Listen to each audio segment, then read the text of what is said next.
People think the scariest part of traveling alone at night is not knowing who will be sitting next to you. They're wrong. The real horror is when you realize you're not alone in an empty train car, and that the thing sitting 3 rows behind you hasn't gotten off the train. It was about 3 years ago, mid-January. I was traveling from Chicago to Seattle on Amtrak's Empire Builder train. Anyone who has traveled this route knows the vast wilderness of North Dakota and Montana is uninhabited for miles. It was bitterly cold outside, well below freezing. The snow was several feet thick, and the night was so dark that the train windows looked like black mirrors. It was probably 2:30 a.m. There were only 2 other passengers in my car, and they were fast asleep at the very front. The monotonous clack-clack sound of the train wheels and the gentle swaying inside the compartment were lulling me to sleep. But then, the train suddenly stopped with a violent jolt. I opened my eyes and looked out. Pitch black, no station lights, no platform, just the endless view of snow falling silently outside the window.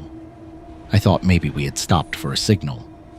But then, I heard the sound of the back door of the compartment slowly sliding open. A gust of freezing air hit me, and with it came a strange, sickening smell. It smelled like old pond water, thick with algae and rusting iron. I sat frozen in my seat, squinting into the darkness behind me. Someone had boarded the train. A man. He was wearing an old, heavy overcoat, but the chilling part was, the overcoat was completely soaked. It was dry snow falling outside, yet water seemed to be dripping from this man's entire body. He walked, very slowly, and sat down exactly 3 rows behind me. His footsteps weren't normal. They made a wet, heavy squeaking sound, like someone walking in waterlogged shoes. For the first few minutes I tried to rationalize it. Maybe it was a railway worker or a passenger wandering from another car. But my instincts were screaming that something was terribly wrong. An eerie, heavy silence descended on the train. No sound of wheels, no hum from the engine, not even the breathing of the passengers up front. All I could hear was the sound of the man breathing, right behind me. It wasn't a normal breath. It sounded like someone trying to drag air into lungs that were completely full of water. With every inhale came a wet, deep, gurgling sound. I didn't dare turn around. Instead, I looked at his reflection in the pitch-black glass of the window. He was sitting perfectly still. His face was hidden by a high collar and a tattered old hat. But in the dim reflection, I could see the angle of his neck. It was bent. Unnaturally bent.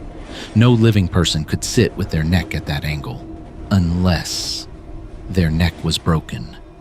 Suddenly, the wet breathing stopped. Ice water ran down my spine. I stared at the dark window pane. In the reflection, the man was slowly, very slowly, raising his head. The face that emerged from beneath the brim of that hat did not belong to a living person. The skin was pale, a sickly bluish white, and the eyes. There were no pupils, just 2 dead, milky white holes. And he was looking directly at me. I couldn't stay in that seat another second. My heart was pounding so hard I could feel it in my throat. I stood up, pretending I was just heading to the restroom. Without glancing back, I shoved open the heavy door at the front of the car and stumbled into the narrow vestibule between the compartments. It was freezing out there, directly exposed to the brutal cold. I grabbed the handle of the next car and pulled. Locked. I yanked on it desperately, pulling like a madman. But it wouldn't budge. And then, the door behind me, the door to the car I had just escaped, slowly started to open.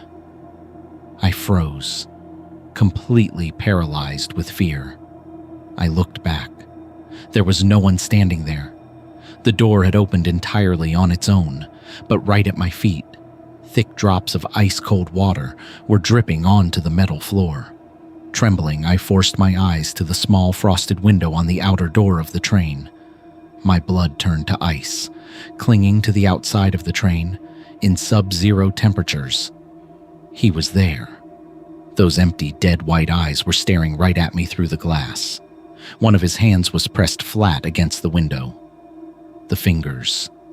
They weren't human. They were unnaturally long, bony, and pale. Out of nowhere, the train violently jolted forward, the screech of metal breaking the silence. We were moving. The lights inside the vestibule flickered off, and when they surged back on, the window was empty. He was gone. The only proof he was ever there was a massive, wet handprint left on the glass, slowly freezing into solid ice in the bitter cold. I spent the rest of that endless night huddled on the freezing floor of that corridor. When the morning sun finally broke and we pulled into Fargo Station, I was the first person off that train.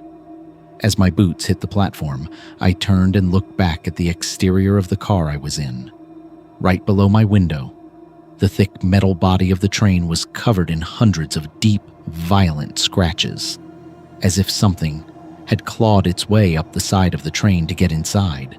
The gashes were so deep, they tore completely through the thick paint, exposing the raw silver steel underneath. I still don't know who or what boarded the train that night, but I know one thing for certain. I will never, ever travel alone on a train again.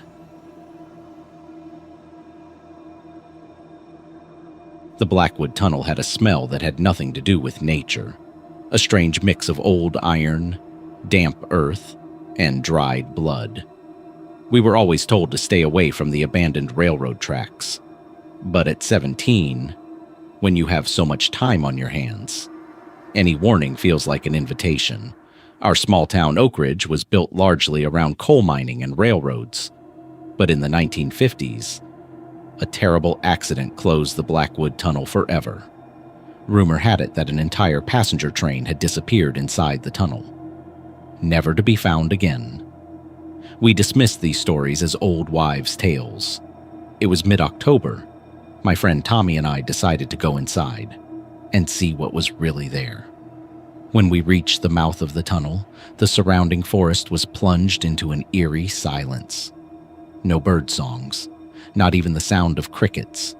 The tunnel looked like a huge, gaping throat, as if the mountain itself was waiting to swallow us. We stepped inside, lighting our flashlights. The old, rusty railway stones creaked underfoot. The air was unusually cold and heavy. The further we went, the further away the light from the outside world receded. After about 15 minutes of walking, Tommy suddenly focused his flashlight on a specific spot.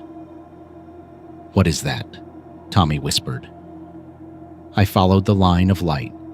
There, right in the middle of the railway tracks, lay a modern, expensive leather suitcase.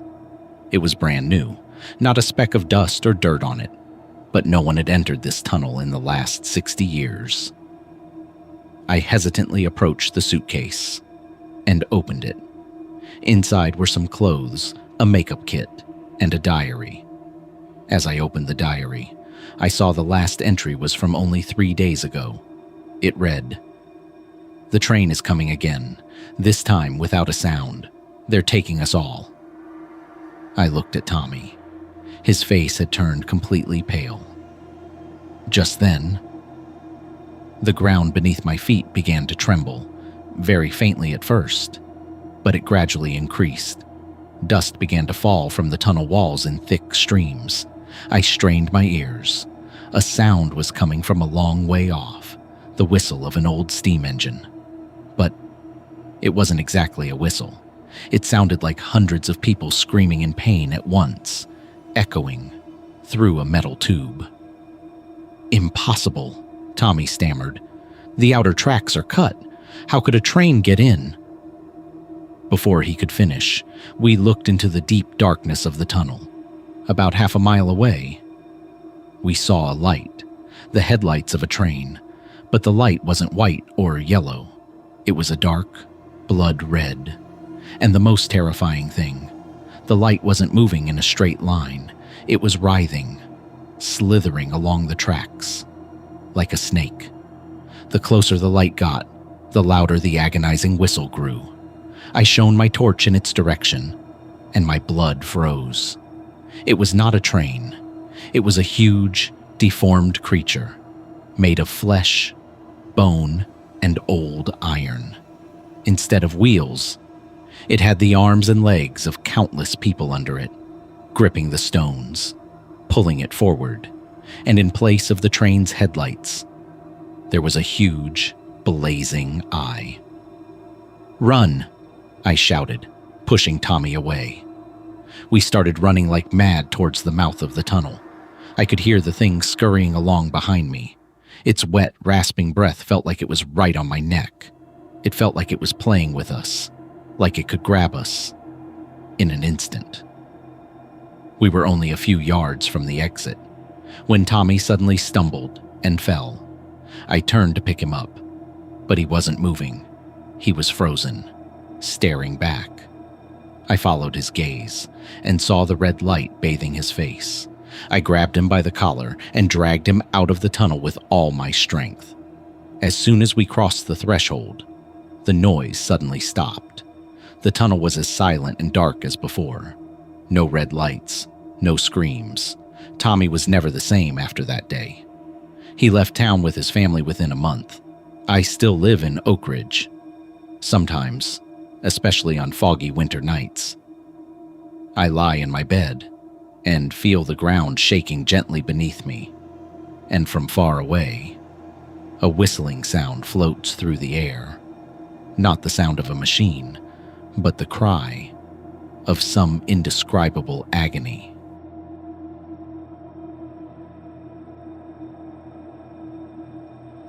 The New York City subway at 3 a.m. is a different world altogether, a place where the normal rules of reality take a break for the night. I thought I had seen the strangest things in this city until I was trapped in a subway car with a man who wasn't breathing, but who was staring at me and smiling. I was working a double shift at a diner in Manhattan. I was exhausted when I got on the N train to Brooklyn after work. The subway car was almost empty.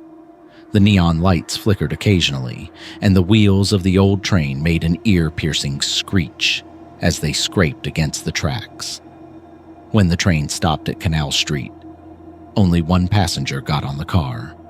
He was tall, wearing a 1950s-style black suit and a fedora hat. He had an old leather briefcase in his hand. The man sat down in a corner seat, a little way away from me. The train started moving again. My eyes were beginning to droop. Suddenly, the train stopped with a loud noise. The lights around me flickered and went out. After a few seconds, only the dim orange light of the emergency lights came on. We were trapped in a dark tunnel under the East River, between two stations. A pinprick silence fell over the entire compartment. The only sound was the sound of water dripping from the top of the tunnel. I got annoyed and took my phone out of my pocket. There was no network. I sighed and looked up, my body stiffening. The man, who had been sitting facing away all this time, was now looking directly at me. But his sitting posture did not change. His body was still turned forward. Only his head was turned 180 degrees over his shoulder, looking at me. It was impossible for a human to turn his head like that without breaking his neck. In the orange light, I could see his face clearly. He had an unusually wide smile on his face. The smile was so wide that it almost reached his ears, and his jawbones were visible through the skin. The most terrifying thing was his eyes. There was no white in them. The entire eye was pitch black, like two endless holes. He wasn't blinking, and his chest wasn't rising and falling. He wasn't breathing. I pressed myself against the seat. My throat was dry and wooden. I didn't have the strength to scream. Suddenly, the man spoke. His lips didn't move. but the sound echoed through the entire compartment. The sound was not a human voice. It sounded like two rusty iron plates rubbing against each other. Next station, nowhere.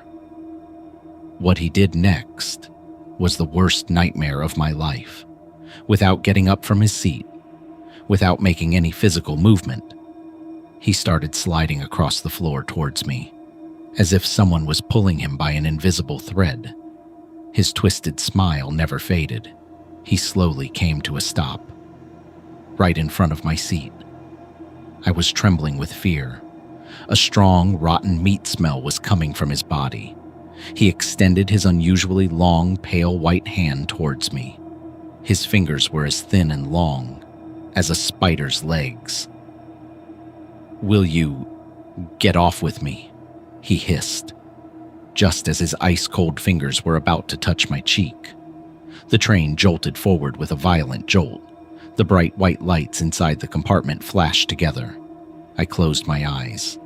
After a few seconds, I slowly opened them. I saw that the man was not in front of me. He was standing normally at the very end of the compartment, near the door. His neck was in the right place. His face turned to the other side, just like a normal, tired passenger. As soon as the train stopped at the next station, the door opened, and I ran like crazy out. There was no one on the platform.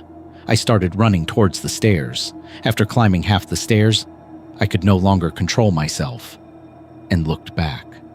The train was leaving the station. The man was pressing his face against the window of that compartment. His distorted smile was back again.